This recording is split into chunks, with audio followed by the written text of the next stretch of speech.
What's up, everyone? Welcome to Let's Talk Markets. We are kicking off Season 3's Macro Monthly series today and welcoming back our panel of experts, Ophir Gottlieb, Claudia Somm, and Kyla Scanlon. Thanks for joining us today, guys.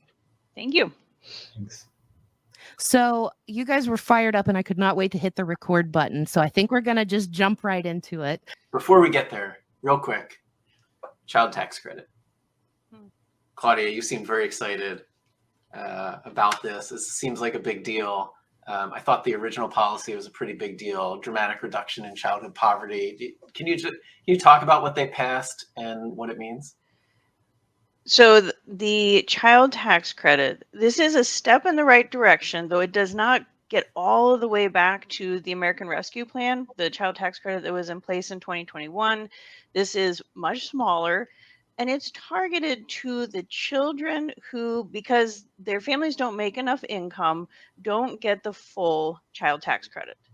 So they're excluding in this legislation children whose families don't have any taxable income. So it's still in this trope of work incentives and all of that. And yet they have, for some of the poorest children, working class children, they're going to get the full benefits. The other thing they're doing that got the Republicans all up in arms, which was adorable, is you can use your income this year or the income the prior year when you claim it. So it will take a case of someone who's come in and out of employment. So the work disincentive crew was out in force, but they were kind of batted down because this is not possible. So the poverty reductions will not be as large as the rescue plan, and yet there will be some, and they're going to lift many more children up towards the poverty line. So it was really exciting to see it come back in a discussion. And it was paired with, more R&D tax credits for corporations, and they ended a program from the pandemic relief that kind of was at its end and was kind of messy. So it's passing with massive bipartisan support. So again, step in the right direction, can build on it, and there are a lot of kids that are going to get a little bit more money to, just do what little kids need to do. Yeah, so it's passed the House. We'll see about the Senate. I don't know.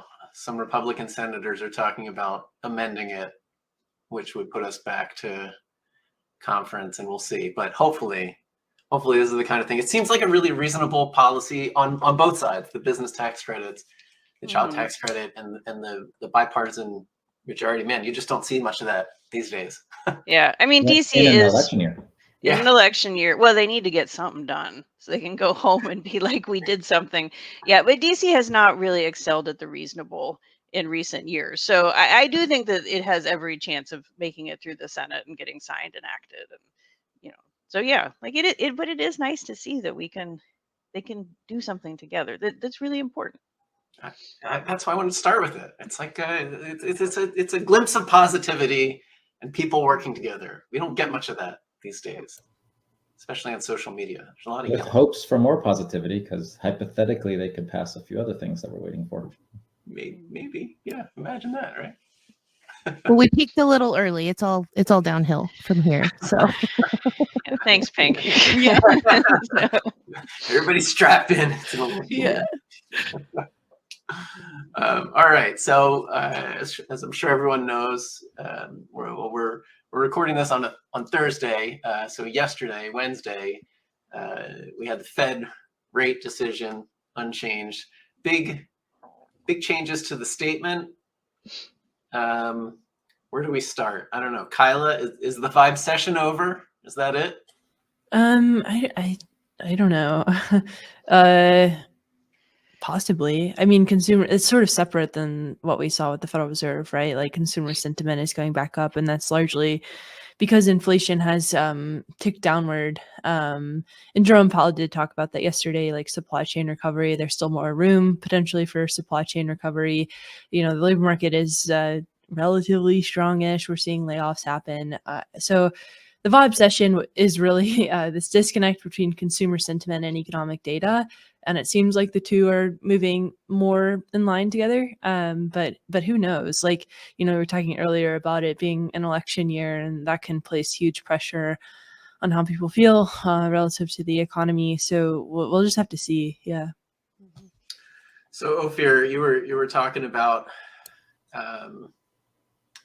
Is the risk of a U.S. recession worth it to fight the last bit of inflation? And Claudia had said in her piece last week that the worst possible outcome for the Fed is an unnecessary recession, not reversing a cut. I assume everyone's sort of aligned with all of that. I know you guys were all steaming on social media. Well, I'll go. Yeah, I thought so. Two things changed for me when Powell spoke, or the presser, really. If you go word by word. The first was they took out that part about the banking system being stable or whatever. So clearly they see, they're not to be alarmist. They're just, there could be some discombobulation in the banking system again. Not alarmist at all. But the big thing was that Powell, the statement, and then I thought Powell as well in the press conference, was far more explicit about the idea that there's just not going to be a rate cut in March, which may be the right thing, that there shouldn't be a rate cut, but to take it off the table, and he didn't literally take it off the table, he practically took it off the table. I think it adds tail risk.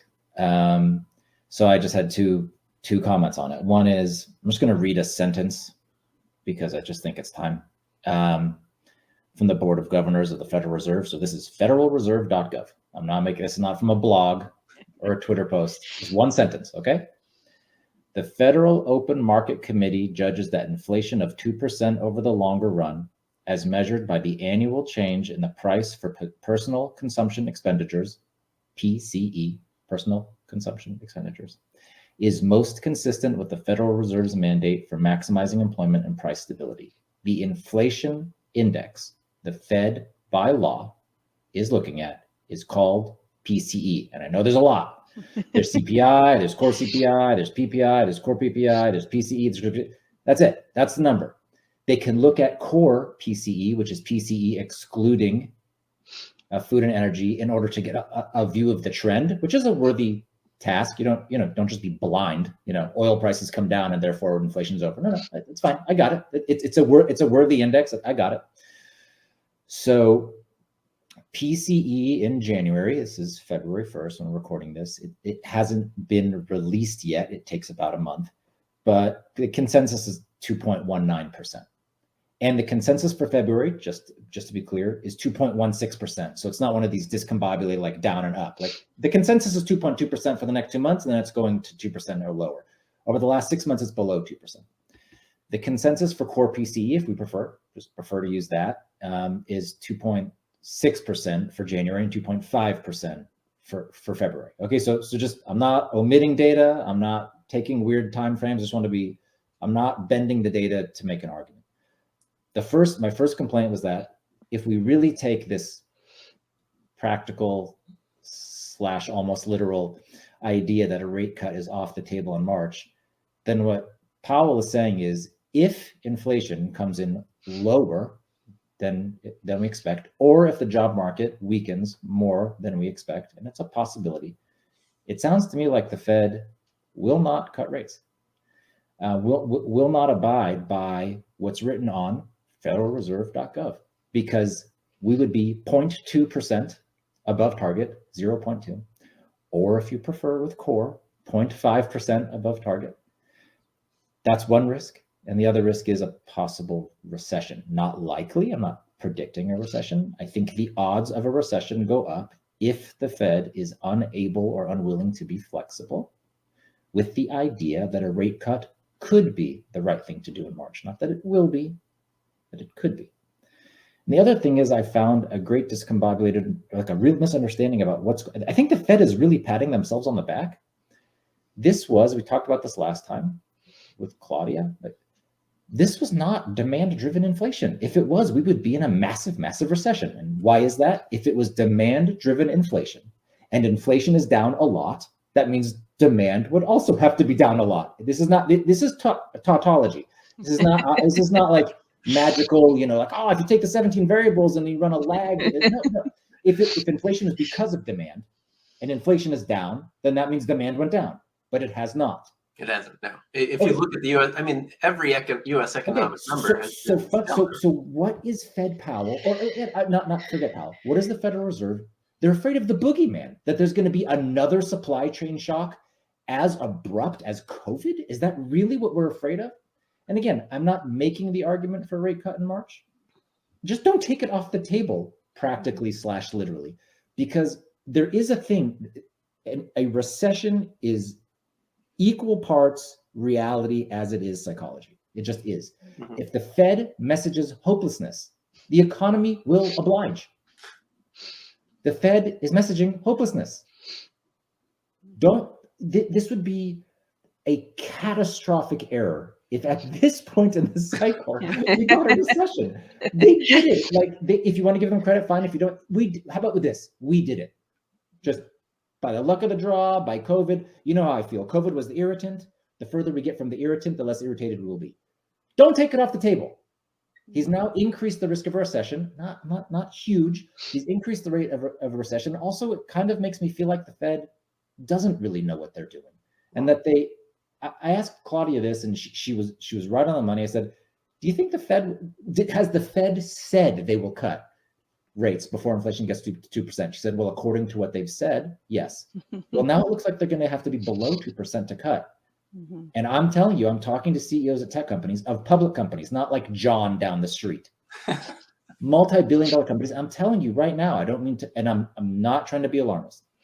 I'm letting you know they're now telling me, for the first time in a while, it's starting to hurt. It's starting to hurt. Yeah. So Claudia, I mean, what do you think about this? Are they in danger of being too slow to react right now? I have so many thoughts. This is why I said I'm wearing my happy t-shirt today to try and balance it out, so I don't just start yelling into the camera. No, so the Fed is already behind it. The safe space. Yeah, I mean, they're already behind the curve, right? And the Substack post was referred to on my stay-at-home macro SOM website. I mean, I talked about there's so much daylight between what I think the Fed should be doing based on like reality and what I think the Fed is likely to do. And I've said that they should be cutting. They should have cut yesterday. I mean, it was totally not going to happen, but they should have cut yesterday. But May is the absolute earliest they're going to cut. And I'm sitting there watching the press conference and I'm like, I want to be wrong. I want to be wrong about this. And as soon as he's like, March is not likely, I was like, oh, there we go. Because they're not supposed to do that. They're not supposed to give date guidance. And what he did is I think he got kind of pissed off. I mean, this was late in the press conference. People keep like going at him about, what do you mean after 6 months you're not seeing the inflation coming down? Which, I mean, absolutely was legitimate. And he just let it slip. But that means we heard what Jay thinks. Jay is the chair, right? So in December, he seemed pretty, upbeat, and that's why everybody moved to March.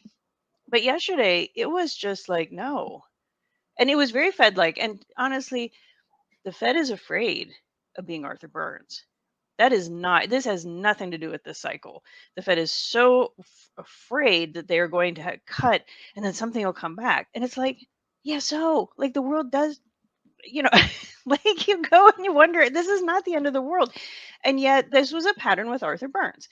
He cut when unemployment started to drift up, and then inflation came back more.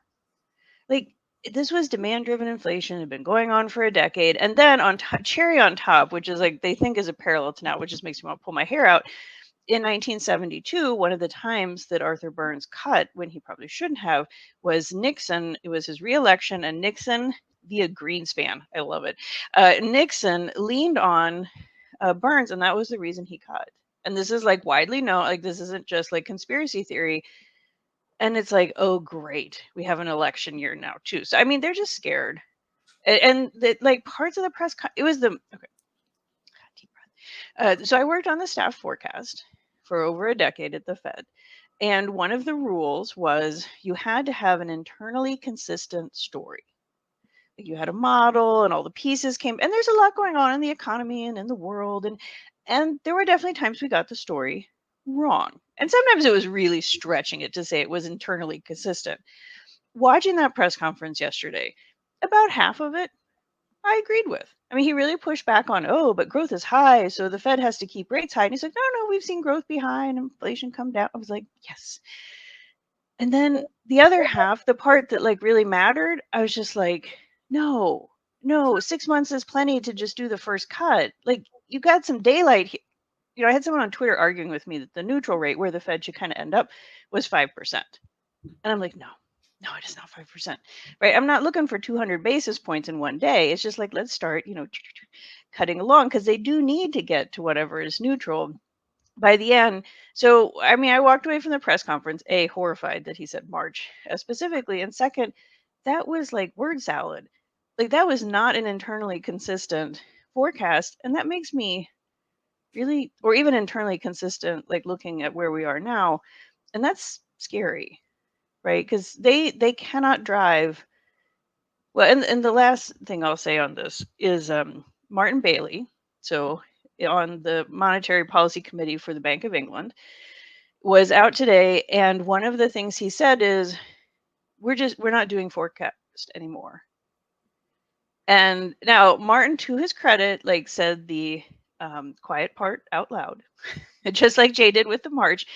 But that's like, you have to have monetary policy that looks forward, because it takes time to have its effect. So to say, we're just done thinking about where this goes, and I was like, oh, but that's what it feels like. And I think the central banks are very like together in that, and that's like, It seems like a surefire recipe to overshoot, no matter yeah. what. Well, to me, what they're rolling the dice on is not directly the recession, but a massive disruption in credit markets. Like, there are places where the high interest rates really hurt, and like people have been holding it together because, like, oh, the rates will come down, they'll come down. Like, that is where they do not have the luxury of time, and they don't talk about that at all. Do you think that's being reflected in bank stocks and other, in financial stock prices? We're seeing take a pretty big hit today, even as the rest of the market seems to recover from the Fed announcement yesterday. It didn't help with another community bank going into massive convulsions yesterday, which I looked up, and the Federal Reserve is their regulator. So, because the banks are split up. So, yeah, no, I don't know. Like, I don't know what they think they're accomplishing here. They're messaging hopelessness. That's what they're accomplishing, and it's starting to scare people. Well, and they think their like credibility as an inflation fighter is on the line. Nobody outside of some academic macro yahoos has said at any point that the Fed's credibility, like, everybody gets it. The Fed hates inflation. Maybe they get behind the curve, but they hate inflation. But they're going to risk their credibility as an inflation fighter on the other side, like being so slow and out of touch. And it's like, this should not, like, the US economy should not be all about how, like, the Fed's feels about itself, right? Like, it actually should do something. So we'll see. I have faith in the Fed. I love the Fed. They will come around. They will do the right thing, but I'm worried that it might be too late. I've lost some faith, by the way. Last time we spoke, I had more faith. That press conference, and maybe I'm just the fearful one now, but I actually, for the first time, was like, wait. I'm afraid they don't get. I'm afraid that they are so afraid of the reputation of Arthur Burns that they're not even being economists anymore. Are we really now that with space, not casting aspersions, with space, are we really saying the inflation that we just experienced was similar to the 70s and 80s? At the beginning, okay, hyperinflation, blah, blah, blah. There's no reasonable economist, I'm talking an undergrad, not to speak of people in the Federal Reserve, thinks that these two things are the same. They are not the same. Mm-hmm. They're not. And nobody thinks they are, other than maybe the Fed. Kyla, what do you think? Are you losing faith in the Fed? What was your reaction to the presser? I think my reaction was similar to everybody else's, right? Like, I think there was a lot of confusion that was being portrayed by Jerome Powell. I think there was a lot of confusion by everybody afterwards. And I think that there is an element of this that is what they say really matters. And when they don't say it the right way, they lose out. And of course, like, that gets into what we were just talking about, like Fed cred and what that looks like. But I don't know. It's just, I don't know. There's a lot of stuff going on right now, but I don't know. It's just, I don't know. There's a lot of stuff going on right now outside of all of that too. It's just, I think it's like a really tough time to design policy. And I don't think they quite know what to do. Mhm. Yeah, this was one where I feel like Greenspan was looking on all this smiling, because this was such an example where the communication policy has gone off the rails. I mean, they just should have been quiet. And tomorrow, I mean, I like to joke, okay, so tomorrow is jobs day. Tomorrow they get out of the blackout, right? Because the officials aren't supposed to talk during it. I am so waiting for John Williams to come on some TV show and be like, "Oh, March is totally on the table," because like he did the opposite last year. I mean, I'm just so like, because I mean, the jobs numbers may not be so good tomorrow. Like we're not going to get every month that looks good, especially with all this, there's layoffs, I mean, it could be fine too. Like we've We got did a see lot a of pretty high strength. level of jobless claims. Yeah, so it's like we could have a good day, but it's like, oh my God, they're going to be released again out into the public. Like I get so tired of listening to the FOMC, the different members. I mean, at this point, it's just, it's confusing. Claudia, Right. is it possible you would know this? I don't know anyone else in the world who would know this. Is it possible that the Fed has seen the non-farm payrolls number? What time is it? 1:30? No, not today. Yesterday. Oh no, not yesterday. Nobody Okay, so sees it. They get it. okay. The Fed, the White House, actually, I think. I mean, the Department of Labor actually doesn't get it. The secretary, because the secretary way back when like leaked it. So no other secretary of labor has ever gotten it.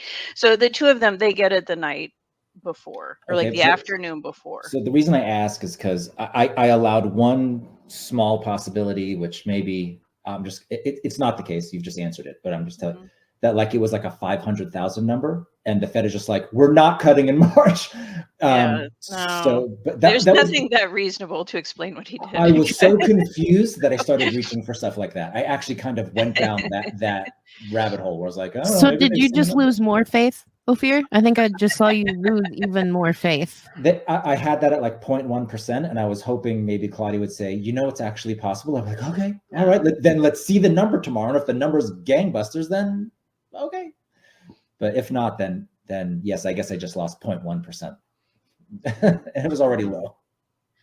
Do you think, I mean, I should say, to what extent do you think geopolitics might be playing a role in some of this? Like, with what's going on in the Middle East and especially in the Red Sea, and concerns potentially over supply chain disruptions or, supply chain driven inflation. Is that in the back of their mind here? I would say that, sorry. Go ahead. No, go ahead. I would say if that's in the back of their mind, then I'm even more scared, because then that means they're trying to deal with another supply shock by dealing with rates. So, sorry, go ahead. Well, if their target were PC goods, okay, fine, right? And this has been Governor Waller, before we went into this meeting, and he had a speech where, and Powell, I think, kind of talked about this yesterday. It's like, oh yes, inflation is coming down, but there's a lot of this. I mean, there's prices falling in a lot of this goods space, because that was, the supply chain and And it's like, well, that might not continue to be a drag on inflation, and then like inflation is going to come back up, and it's like, well, you have like artfully not mentioned the fact that we know shelter inflation is coming down. Like there are lots going on. And so, but I have been skeptical. Now, the longer it goes on and the more it spreads with the supply chain disruptions in the Middle East, okay, fine. Like those could start to have effects. But there's two things that work against that being a big factor, and the Fed knows this, right? So one is, this isn't like the most prominent trade route for the United States. Where we're at right now and the disruptions. And two, we do not have the massive demand for goods that we did in the pandemic, where we all were at home and it shifted from goods to services. So supply could be disrupted. Like the reason there was so much inflation during COVID was not only was supply disrupted, we had a surge in demand. And those two came together. And like we don't have that surge in demand piece. So it could be inflationary, but the idea that it would totally rewrite the story is not plausible. The place I worry the most about the Fed and the election, not because and I'm working on a piece, I'm trying to figure out how to like frame this piece. It's not so much that I worry about them, oh, we like Trump, we like Biden, because there's actually a pretty mixed politics on the board, right? So I don't, just like everything else, I don't think they could agree on this. But there's the subconscious, right? The like not wanting to be the Arthur Burns, not wanting to, they're really into optics, right? Not just their credibility. They want people to be like, oh no, the Fed is just doing their job, right? Which is impossible this year, but they're going to try really hard to kind of stay above the fray. But like they actually have a job to do this year. So that's where I worry.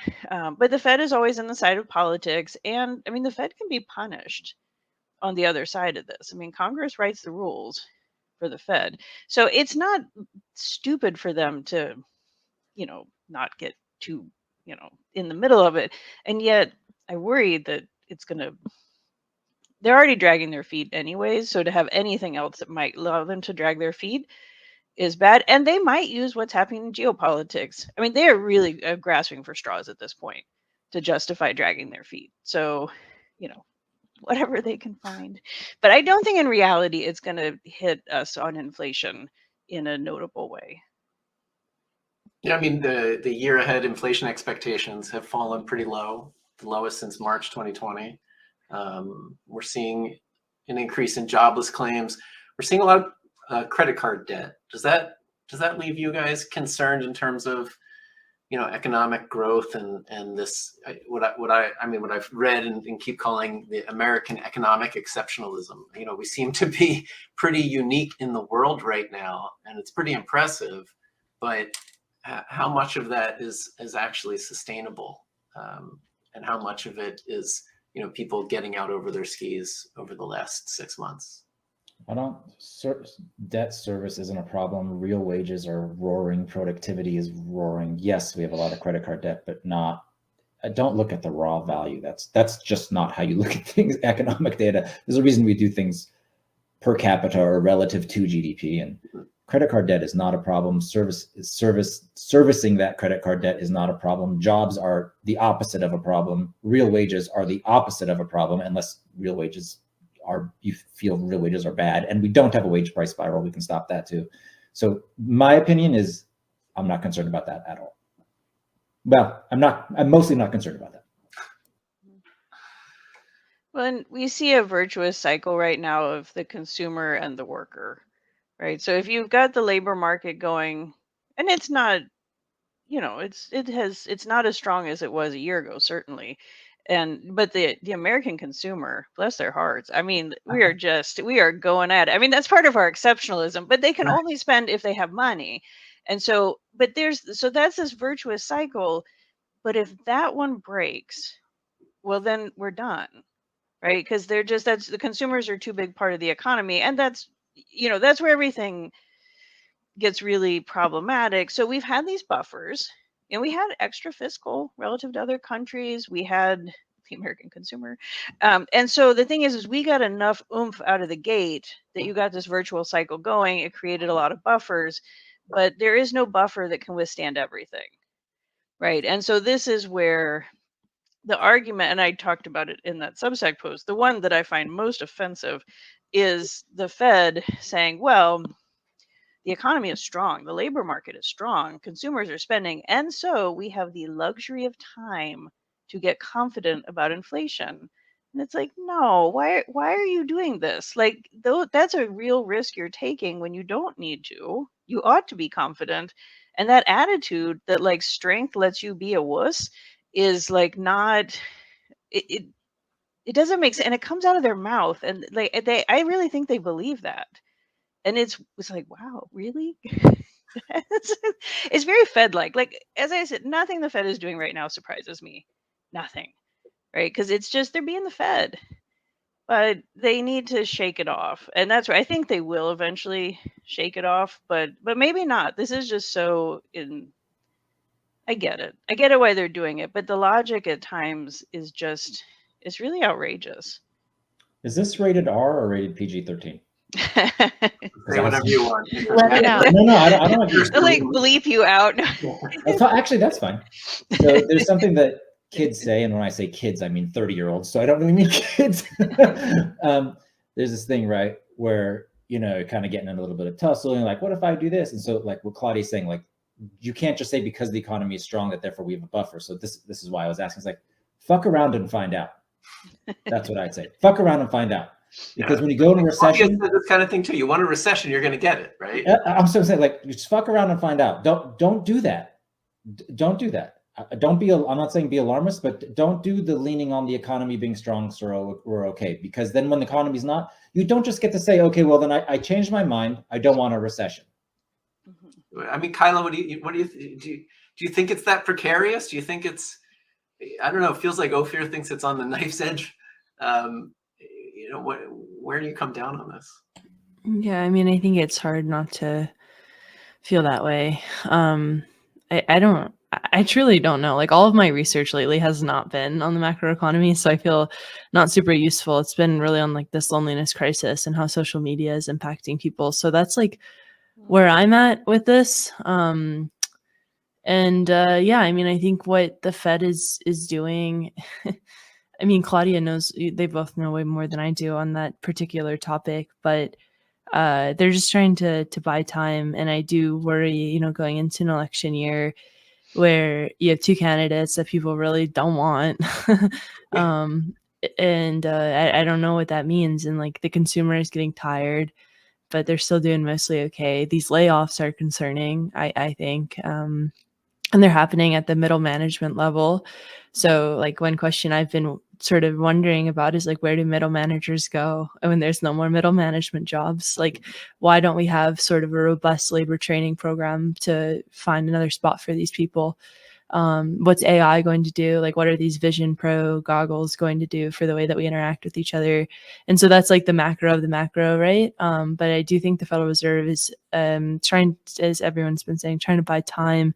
But time comes at a cost, and I think they're going to start realizing that very soon.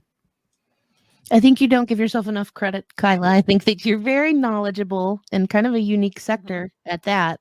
But you were talking about the jobless claims, and Ophir, you were talking to some tech people, and that they're a bit fearful now. And we've been seeing a lot of reports of like tech layoffs and layoffs across. Kyla, you were talking about UPS layoffs. So that's a new disconnect to kind of talk about, is these reports that are strong or at least stable, not changing, and then all of these job reports that are the jobless reports and layoffs are not looking promising. So as a layman, it's scary because it seems like the message is so unclear. If in a family unit, dad's got to stay strong, right? If dad's like upset or worried about money, then things are really wrong. And so that's kind of what it feels like, is like dad doesn't even know what the plan is, and JPow's up there not being too good of a dad to us. So so what do you think about that? Like, that's what we've got, all these people losing their jobs and losing employment. Yeah, so I'll actually inject, I wouldn't call it optimism, but a little less darkness over these data. So one thing that we've learned is, it's like, yes, in fact, there are layoffs. I mean, I was thinking about yesterday, I was like, in the news, we talk about the layoffs. Nobody like has the story, and so hired 10,000 workers, right? Like, there's, we kind of do the other side. And the truth is, I mean, we have a massive labor force, massive amount of work. Like, there are jobs being destroyed, there are jobs being created, right? So it's what we learn about on Jobs Day is the net increase in payrolls. It's not like the actual increase in payrolls is massive, because the actual decline in payrolls is massive too. Like, we're a dynamic economy. We mix things up. It can be very disruptive for people and their lives, right? Like, that mixing it up.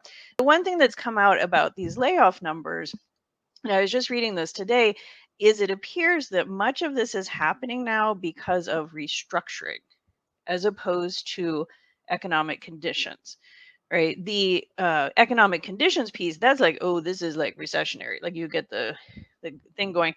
The restructuring, and this has been a lot of the tech piece, like they did a lot of hiring because they thought the world was changed by COVID, and now they're having to dial it back. So there were like mistakes in hiring.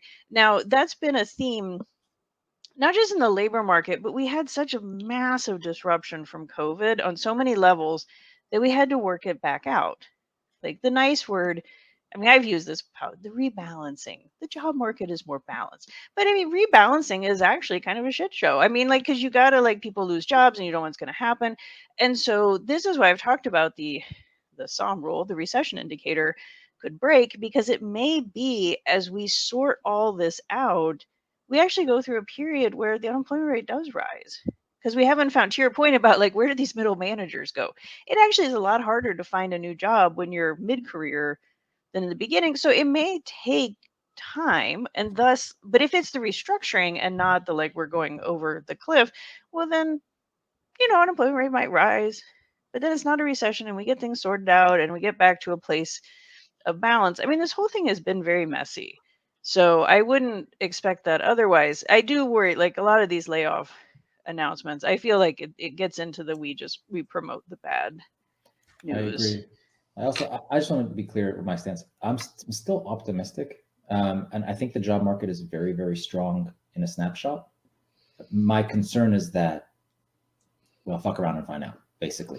But right now, I'm not on the side that's like the job market's bad. There is a what do you call it, rebalancing? Yeah.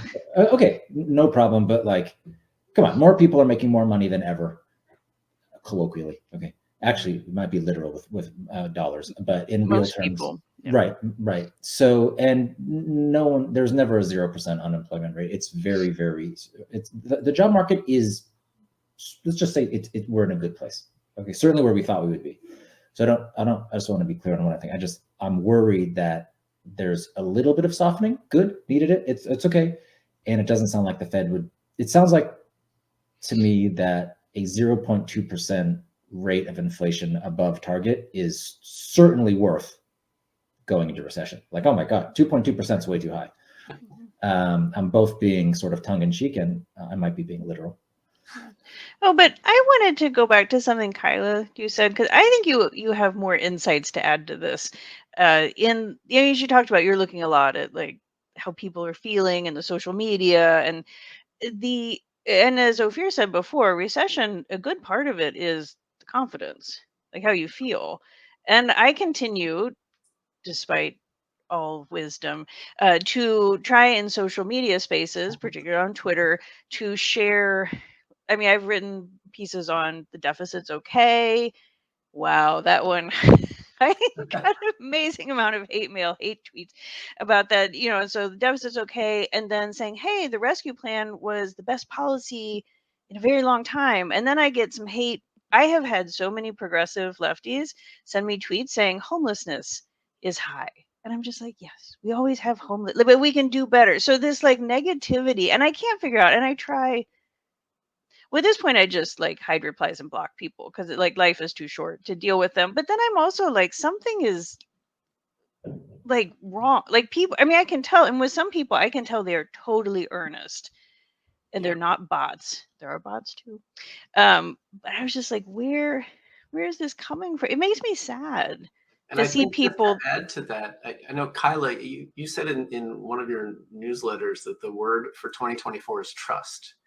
And I feel like that's sort of like at the root of a lot of this, because even if you put this information out there, Claudia, like there's so little trust right now in others. And it feels like that's the kind of thing that's going to get worse this year as we go into this election year, not better. I mean, think about, like, how most of this conversation has gone is that we don't really trust what Jerome Powell is saying, right? Like, we don't trust the language that he is using.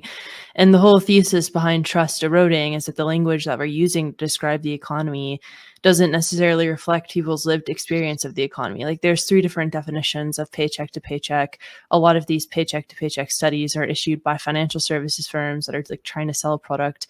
But people see that and they're like, oh my gosh, like, what the heck? Newspaper media headlines have trended negative over time. So the language that people are absorbing is more negative. And that means that the stories that we're telling, the narratives that we're telling are more negative as well.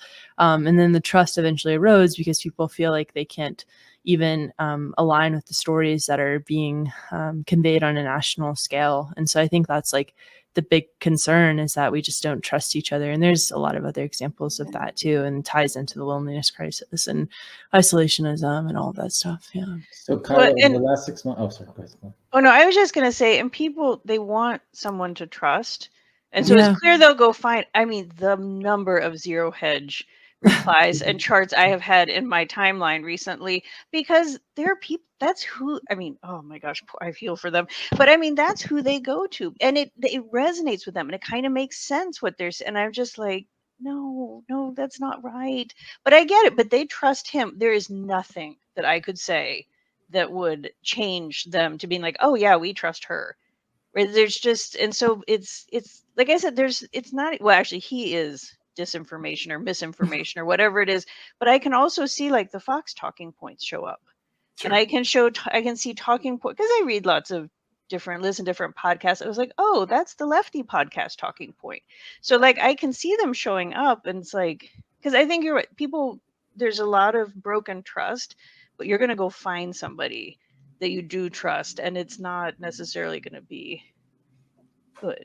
Well, we've That's a- substituted like intellectual rigor for confirmation bias, right? Like that's what we're, instead of trusting the answer that is most rigorous and plausible, we simply seek out something that agrees with us now. Confirmation bias met with like elevated anger.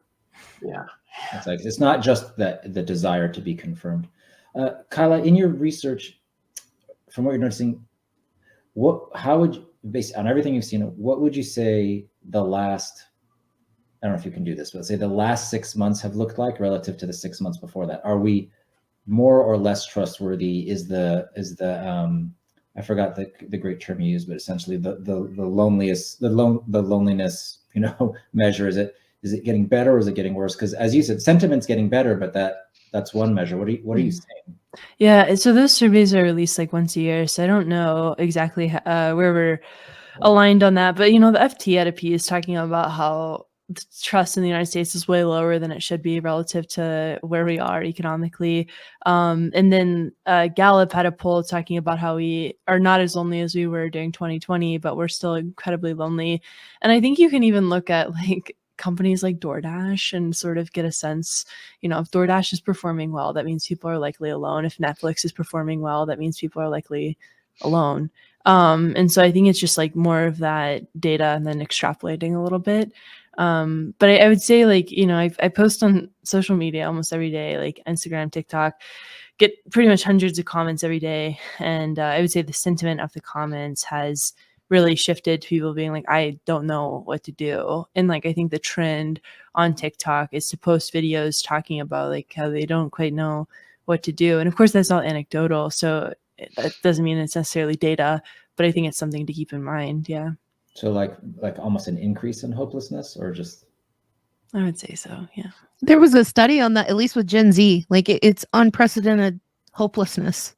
And I mean, there was also a study about individualism that came out of COVID, and it talked about how we're in this weird cross section of individualism and like, I guess, tribalism, and politicizing everything. And so individualism feeds distrust, or maybe distrust breeds individualism, but all the same, we've become so individualistic. It shows in our driving, it shows in whether we return our shopping carts or not, it shows right down to the micro levels. So it's really interesting to hear this different aspect of what comes of that, of us becoming an island of loneliness, and that's definitely, a lot of people feel that in the last few years. We're ending on a super happy note here on that. Can we go back to Jay? No. That seems great. Let's criticize the fan. That was a lot easier to digest. Yeah. Oh. So thanks for listening to the Existential Podcast. We hope you're enjoying your midlife crisis at whatever age of life you're at right now. Well, I think I still think that there is that where we started the podcast was that the economic numbers are getting better. The disconnect between people's perception of the economic numbers and the numbers is coming in. It's, you know, that disconnect is dropping. The vibe session is changing. Let's say it's at least people are starting to accept the reality of some of these numbers and feel the reality of an economy, at least in the US, that is extremely strong. Yeah, I don't know. This is going to be a year, right? Like, I don't know what's coming this year, but economically, it seems like we're so close to being on the right track. I'm with you guys. I really hope the Fed doesn't mess this up at the very last minute when they have I mean, really, what has been accomplished, no one would have thought this possible. And literally, right, like no economist, other than Claudia, of course, but thought that we were going to get out of 2023 without a recession, almost across the board. And yet here we are. And so maybe there is still a reason for hope. Yeah. Well, there's some hope. Think about February 1st, 2024 relative to February 1st, 2023, and let's just call it consensus views. I mean, if we're intellectually honest, as a whole, we're more optimistic than we were then, right? I'm not saying if it's optimistic enough, but I'm just. Yeah, no, and we'll get to the other side of this. I mean, we've seen it took a long time to get the economy going in terms of its healing, and people tend to be the hardest ones to heal, right? So this has all been very disruptive. This year is going to, I think, probably slow the progress in the healing, at least at the people level. But you know, we'll get past this year. You know, there's no reason to throw in the towel. But it is hard to watch people suffering, and it is hard to see unnecessary bad moves or distrust. Like, come on, we've got enough. We could, but we'll get there. Yeah. All the more reason it's important to register to vote and stay proactive. That's what you can do and take away from this podcast, if nothing else, is be sure to register to vote and do what you can to be the change you wish to see, right? That's right. All right. Well, thanks everyone for joining us. As always, really appreciate each one of you being on here and talking about this and you know, helping people better understand the economy and macroeconomics and the market and what the impact is on their lives. And next week, I think it's just going to be Pink and I. We got a lot to talk about in terms of Irvin. There's a lot been going on with our product and our community. So we'll be excited to talk about that next week. And until then, as always, hit that subscribe button, give us a rating, leave a comment, let us know what you think, leave us a question. We'll try and get to it on the next episode. So thanks, everyone. Great. See you Thank next time. Bye, guys.